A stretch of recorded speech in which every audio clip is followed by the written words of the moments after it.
Depois do medo, depois da fuga, depois do isolamento, Deus finalmente responde, mas não do jeito que Elias esperava. Deus fala no silêncio. Isso muda tudo. Elias acaba de passar por 1 Reis, capítulo 18, onde ele vence, por assim dizer, com a ajuda do Senhor, 450 profetas de Baal, edifica o altar e faz todo aquele processo da edificação do altar, ele molha o altar, ele, de certa forma, provoca ali os profetas de Baal, e Deus responde com fogo, de maneira assim estupenda, de maneira assim gloriosa.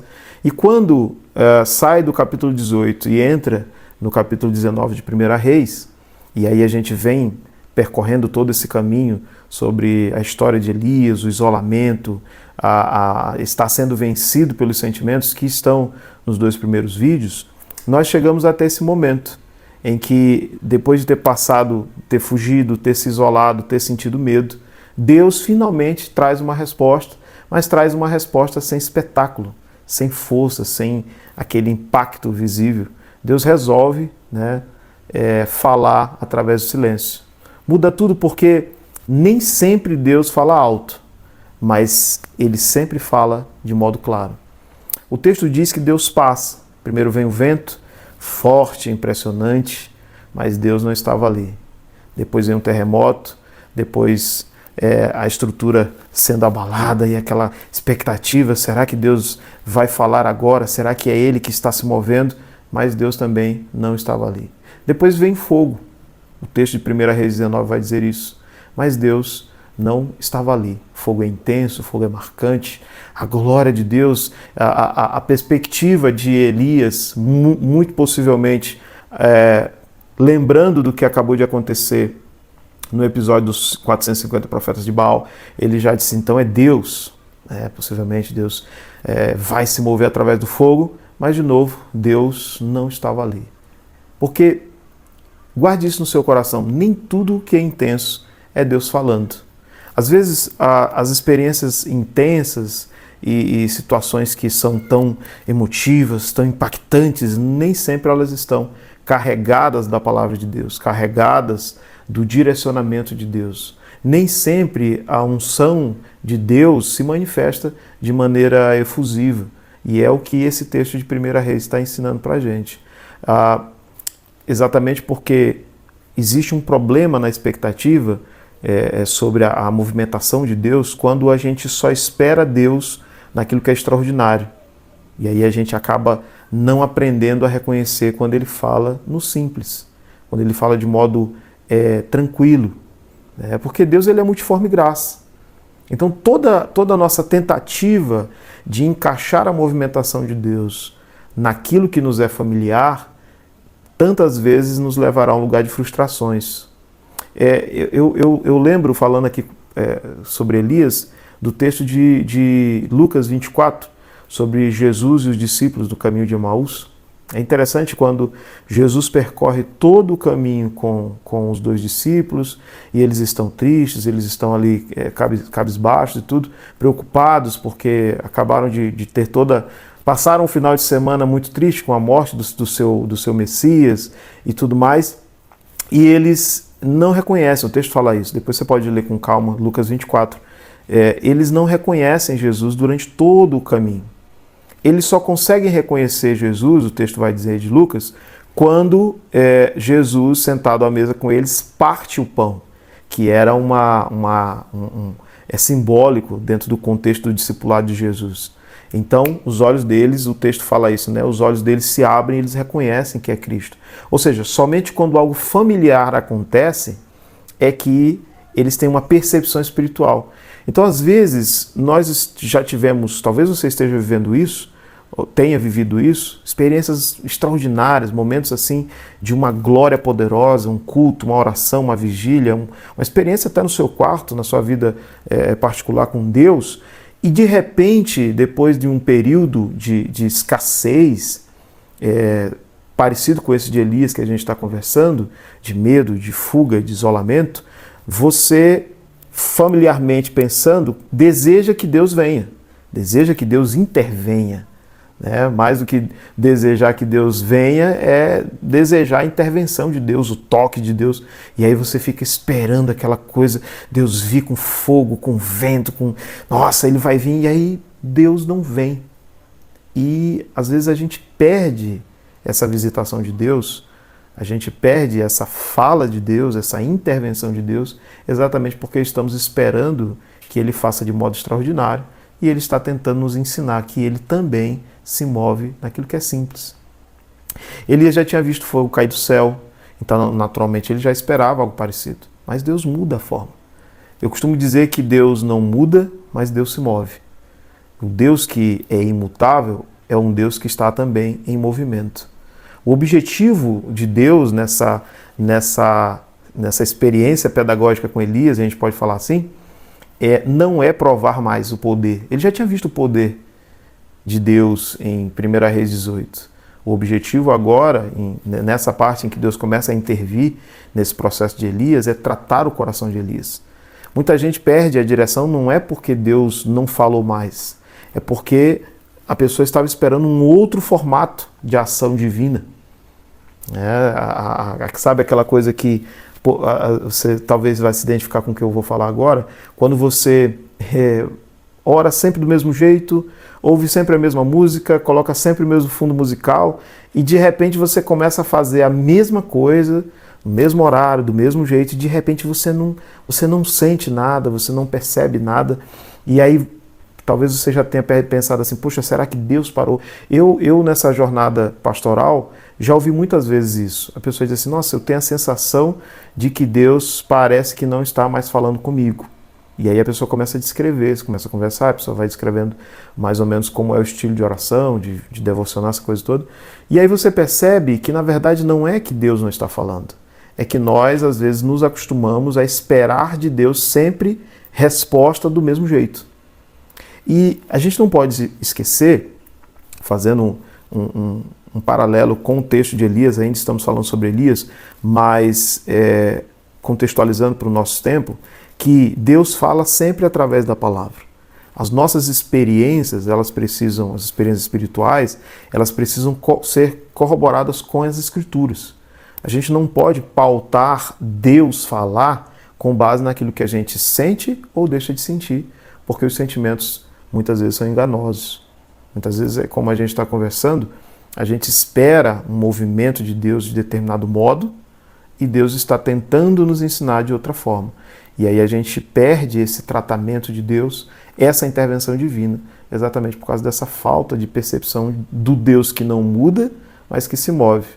Quando a gente não entende que Deus não compete com o nosso barulho, Deus não compete com o nosso barulho, Ele espera o nosso coração se aquietar para que Ele fale.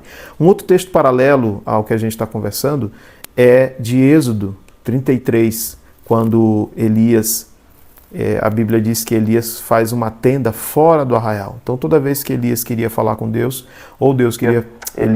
Moisés. Não é Elias, é Moisés, tá, gente? Corrigindo. Êxodo 33, Moisés... Toda vez que Moisés queria falar com Deus, ou Deus queria falar com Moisés, ele atravessava o arraial e ia se encontrar com Deus numa tenda fora do arraial, fora do barulho. Por quê? No meio do barulho, Deus não fala. Deus não compete com as nossas bagunças emocionais, com as nossas desordens e barulhos e tanta coisa e tanta gente e tantas vozes, não. Deus espera sempre que a gente se aquiete.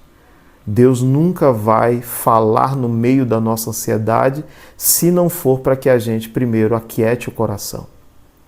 E era o que estava acontecendo com Elias. Ele estava esperando que Deus falasse de várias formas, e aí Deus didaticamente faz os processos, o vento, o terremoto, o fogo, e aí depois que essa voz que Elias espera não vem, depois vem um sussurro. Suave, calmo, tranquilo, preciso. E Elias reconhece. Elias reconhece Deus falando no sussurro porque Elias conhece a voz. Às vezes você pode já ter visto Deus se movimentar de várias formas. E aí você fica na expectativa daquele mesmo movimento. Mas a voz de Deus, ela é inconfundível. E é exatamente nesse momento que Elias percebe, porque a voz de Deus não precisa de volume. Muitas vezes o problema não é Deus não falar, é o coração não estar em silêncio o suficiente para ouvir. Isso é muito forte, né? Porque quando Deus fala, Ele não só consola, Ele direciona, Ele reposiciona. Deus fala com Elias não mais para validar a fuga. Deus não diz, você fez certo em fugir. Deus não passa a mão na cabeça de Elias. Se você observar com cuidado, todo o texto de 1 Reis 19, Deus em momento nenhum, Deus intervém, Deus no versículo, deixa eu ver aqui, no versículo 5, o texto diz assim, depois se deitou debaixo da árvore e dormiu. De repente um anjo tocou nele e disse, levante-se e coma. Elias olhou ao redor e ali, junto à sua cabeça, havia um pão assado sobre as brasas quentes e um jarro de água. Ele comeu, bebeu e deitou-se de novo. O anjo voltou, tocou nele e disse, levante-se e come, pois sua viagem será muito longa. Então se levantou, comeu e bebeu, fortalecido com aquela comida, viajou 40 dias e 40 noites até chegar a Horebe, o monte de Deus. Ali entrou numa caverna e passou a noite. Ou seja, Deus mantém Elias, mas em momento nenhum Deus passa a mão na cabeça de Elias sobre aquilo que ele fez, sobre a decisão de se isolar, a decisão de fugir, porque Deus não compactua com fugas. Deus não compactua com as nossas decisões de se isolar. Exatamente porque Deus não manda a gente entrar na caverna. Em momento nenhum do texto Deus mandou Elias entrar na caverna. Deus, quando intervém, quando Elias reconhece a voz de Deus, ele dá a direção e depois Deus envia Elias de volta. A voz de Deus não reforça o erro. A voz de Deus corrige a rota. E isso é uma restauração de verdade. Talvez, e aí entra um outro contraponto da nossa conversa, você está esperando uma intervenção de Deus que valide a sua fuga, que valide aquilo que você está querendo insistir por ter fugido, por ter se isolado, por ter sido vencido pelos seus sentimentos. E Deus não tem como falar nesse momento. Se Deus tiver que falar com você nesse momento que você está, Deus vai fazer o processo de reposicionamento, direcionamento e envio para a correção da rota, exatamente para que a gente faça o caminho corretamente. E tantas vezes ao longo da vida, Deus nos faz percorrer o caminho de volta, nos faz refazer literalmente a rota, para que a gente corrija o que foi feito errado lá, onde nós decidimos nos isolar e fugir, e então fazer a trilha correta, o caminho da maneira, debaixo de princípios. Elias fugiu, Elias se isolou, se perdeu no que sentia, mas quando Deus falou, tudo começou a se alinhar de novo. E isso continua acontecendo hoje, porque a voz de Deus ainda restaura. Talvez você está passando por esse processo. Talvez você está vendo esse vídeo e pensando assim, nossa, eu sou o Elias, eu me isolei das pessoas, eu me vi vencido ou vencida pelos sentimentos, mas eu conheço a voz de Deus e eu reconheço quando Ele fala. E eu quero te dizer que assim como Deus fez com Elias, Ele também pode fazer com você hoje. Basta que você aquiete o seu coração, deixe o seu coração em silêncio o suficiente para que ele seja capaz de ouvir a voz que vem de Deus, a voz que restaura todas as coisas. Amém? Esse é o nosso terceiro vídeo da nossa série sobre Elias. A gente falou sobre o isolamento de Elias, sobre a fuga, e agora estamos falando sobre o Deus que está intervindo, respondendo Elias, não da maneira como ele esperava, mas da maneira como Deus quer. Porque, acima de tudo, lembre-se, Deus fala e faz do jeito que Ele quer fazer. Se você ainda não acompanhou os outros vídeos, corre aqui no canal, assiste os outros vídeos. Já tem uma primeira série onde nós falamos sobre o campo de pouso e viemos trabalhando sobre os processos espirituais. Se você não é inscrito, se inscreve no canal, ative as notificações e também um último pedido: compartilhe com alguém essa mensagem. Eu tenho absoluta certeza que alguém também pode ser abençoado e será abençoado se você compartilhar esse vídeo com mais pessoas. Deus abençoe você e até a segunda que vem, se assim o Senhor nos permitir, ao meio-dia, tem vídeo novo no canal. Deus abençoe você.